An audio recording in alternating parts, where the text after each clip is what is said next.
केले का, काय सांगा? माननीय मुख्यमंत्र्यांनी काल संपूर्ण राज्याच्या जिल्हाधिकारी, विभागीय आयुक्त आणि सर्वच संबंधित विभागाची बैठक घेतली. या बैठकीमध्ये जे नुकसान झालं आहे त्यांचे पंचनामे करणे आणि एवढंच नाही तर राज्याची पुढची पूर परिस्थिती बघता संपूर्ण प्रशासनाला अलर्टचे आदेश दिले आहे. कुठलीही जीवहानी होणार नाही, प्राणहानी होणार नाही, वित्तहानी होणार नाही याबद्दलच्या सतर्कतेच्या सूचना दिलेल्या आहेत. मी सुद्धा महसूल खात्यामध्ये आमची जबाबदारी आहे संपूर्ण सर्वेक्षण योग्य पद्धतीने करून देणे. त्या सर्वेक्षणाचं काम आमचं महसूल विभाग चांगल्या पद्धतीने करेल आणि कोणाचेही नुकसान भरपाई राहणार नाही याची काळजी महसूल विभाग घेईल. घरांचं नुकसान झालं किंवा तात्कालिक नुकसान झालं त्याला तात्कालिक मदत देण्याची प्रावधान आहे, त्याबाबत काय सांगा? NDRF ADRFच्या जे काही नॉर्म्स आहेत त्याप्रमाणे तातडीनं 24 तासाच्या आत खावटी असेल, त्यानंतर घराची पडझड असेल, तातडीचे अनुदान असतील, सारा देण्याची तरतूद आहे. त्यानुसार कारवाई सरकार करते. दीक्षाभूमी संदर्भामध्ये वाद निर्माण झालेला आहे, 2 गट पडलेले आहेत. त्या संदर्भात तुमची माहिती काय? विकास आराखडा आणलेला आहे आणि 2 गटामध्ये वाद सुरू आहे, गवई आणि फुलझेले गट. दीक्षाभूमीच्या ट्रस्टमध्ये काय वाद आहे याच्याबद्दल शासनाचा काही त्यामध्ये रोल नाही.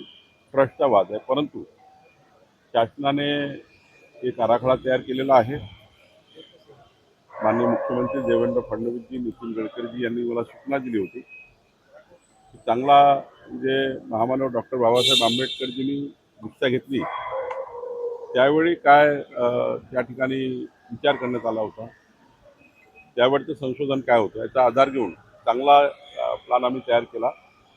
लवकरच आम्ही आंबेडकरी जनतेला सूचना देण्याकरता हा प्लॅन पब्लिक डोमेनला टाकणार आहे. आणि एवढंच नाही तर दीक्षाभूमीमध्ये काम करणारे अनेक मान्यवर आहेत, त्यांना हा एकदा प्लॅन दाखवणार आहे.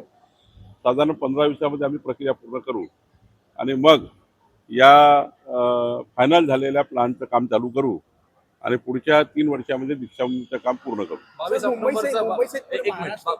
22 ऑक्टोबरचा अभियान तुम्ही जाहीर केलेला आहे. काय हे अभियान आहे आणि या अभियानात काय सांगा?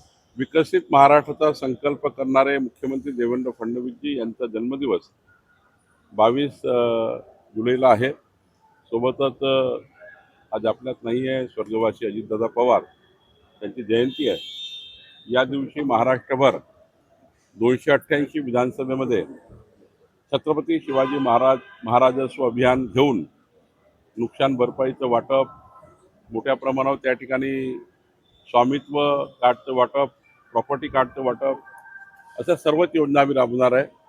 काही पांढर रस्त्याचे मोजमाप आम्ही करणार आहे आणि त्यामुळे एकंदरीत शहर आणि ग्रामीणमध्ये सर्व योजना राबवणार आहोत. काँग्रेस शहराध्यक्ष प्रफुल्ल गुडगे पाटील यांनी जे आहे, प्रफुल्ल गुडगे पाटील आहे ते भाजपच्या 81 ओबीसी आमदारांना सोबत तुम्हाला सुद्धा जे आहे ते पत्र पाठवणार आहे. मिसिंग लिंक बाबत काल विरोधकांनी अनेक प्रश्न उपस्थित केलेले आहे. बांधकामावर इन्फ्रामॅन म्हणून फडणवीसांची ओळख आहे, त्यावरही प्रश्नचिन्ह उपस्थित केलं होतं. असं आहे की मला काही याच्यात फार टीका करणाऱ्याबद्दल बोलायचं नाही, पण समजून घेतलं पाहिजे. दरड कोसळला आहे. हा दरड काय आम्ही जाऊन कोसळला होता? दरड कोसळला, त्यांनी ते डॅमेज झालं, दुरुस्त होईल. काही बांधकाम होत असताना 1 वर्ष 1.5 वर्ष हा त्या ठिकाणी काही नादुरुस्त झालं तर दुरुस्त करून त्याचा पिरियड असतो, म्हणूनच त्याची डिफेक्ट लायबिलिटी पिरियड म्हणतो आपण. बांधकामात काही त्रुटी राहून गेली, 1 वर्षामध्ये ती टेकओव्हर करता येतं, ती टेकओव्हर केली आहे. आणि त्यामुळे याच्यामध्ये एवढा कांगावा करणे, दरड कोसळला की आम्ही काढलेला दरड आहे का? दरड कोसळला आता पावसाने, त्याची आम्ही तातडीने दखल घेतली, तातडीने मिसिंग लिंक चालू केला आहे.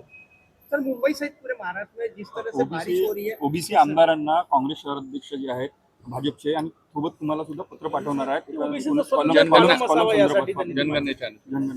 यापूर्वीच आम्ही स्पष्ट केलं आहे, प्रधानमंत्री मोदयांनी स्पष्ट केलं आहे, आमच्या अमित भाईंनी स्पष्ट केलं आहे, मुख्यमंत्र्यांनी स्पष्ट केलं आहे की या देशामध्ये ओबीसीची जातनिहाय जनगणना होणार आहे.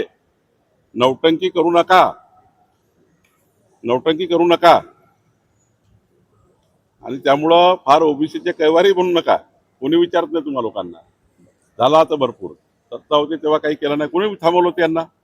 स्वातंत्र्यापासून इंदिरा गांधींनी स्वर्गीय राजीव गांधींनी आणि सर्वांनीच 65 वर्ष अमर्याद सत्ता भोगली.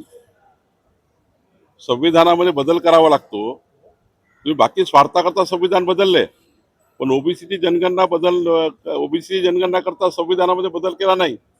आता त्या ठिकाणी माननीय पंतप्रधान नरेंद्र मोदीजींनी ओबीसीची जातीय जनगणना करण्याचा निर्णय घेतला आणि त्यामुळे ती सेकंड फेज आहे, फेज वाईज असते हे. आणि त्यामुळे जास्त नोटिंग करू नये.